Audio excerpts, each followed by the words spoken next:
Magandang araw mga ka-channel! Panibagong araw, panibagong content na naman po tayo.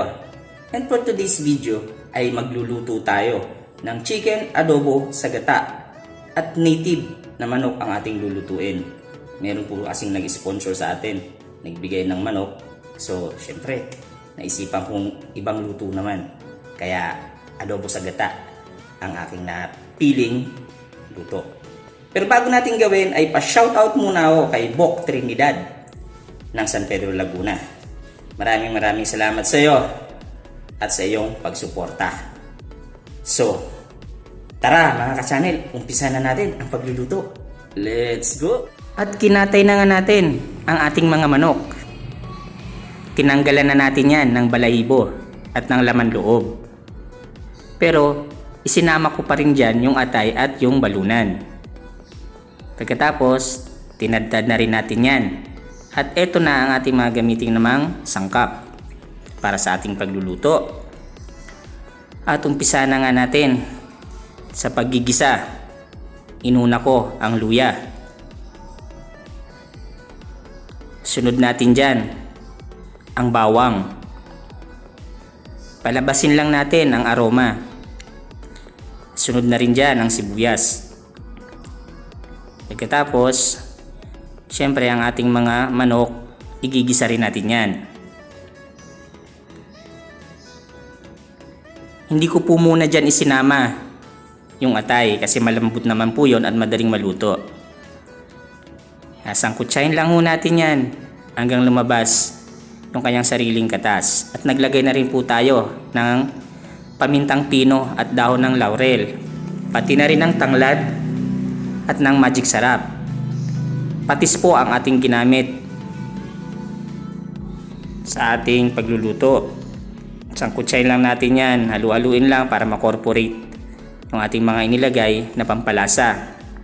Takpan muna natin sandali at naglagay muna ako ng tubig. Kalating baso lang po yun para makuluan ng maayos o lumambot muna ang ating manok. Tapos po niyan, pwede na natin ilagay ang suka. At dinagdagan ko po yan ng calamansi juice para mas maganda yung asim niya. At pwede nang ilagay yung atay dahil medyo malambot na yung ating manok dyan. Babawas-bawasan lang po muna natin yan nung pinakasabaw niya bago natin ilalagay yung ating pinakagata. Pero nagdagdag nga po pala ako dyan ng asin kasi medyo matabang. Kayo na po ang bahala mag-adjust, syempre, ayon sa inyong panglasa. Pwede namang patis pa rin, pero asin na po ang ginamit ko dyan. Then, pwede na po natin ilagay yung ating gata. Kokomama po ang ginamit natin. Hindi na po ako bumili ng nyog. Huwag mo muna natin haluin o tatakpan, hayaan lang natin ganyan hanggang kumulo. Then, ilagay na natin yung ating sili. Yung siling green lang po yan. Kailangan po ma-reduce po muna natin yan or lumapot yung pinakasabaw niyan. Katulad niyan, pwede nang ilagay yung sili. Mas maganda po yan kasi may sipa. Optional po yan. Ito na mga ka-channel, ang ating adobo sa gata. Tara, kain tayo. Masarap na kainan na naman to mga ka-channel.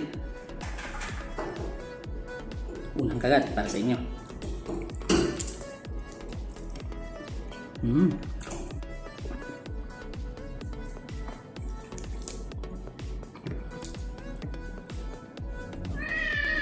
Panalo.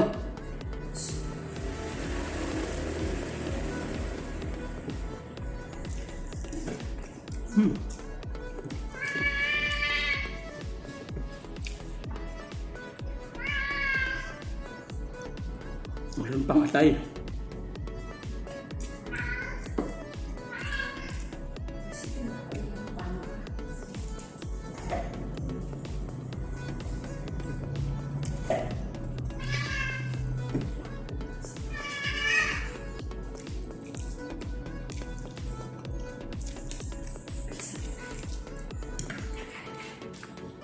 Ang sarap.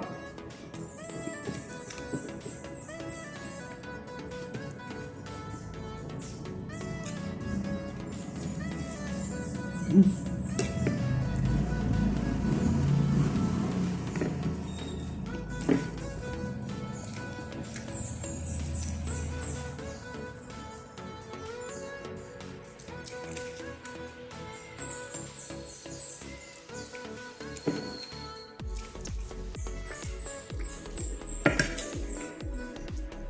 naman tayo mga ka-channel.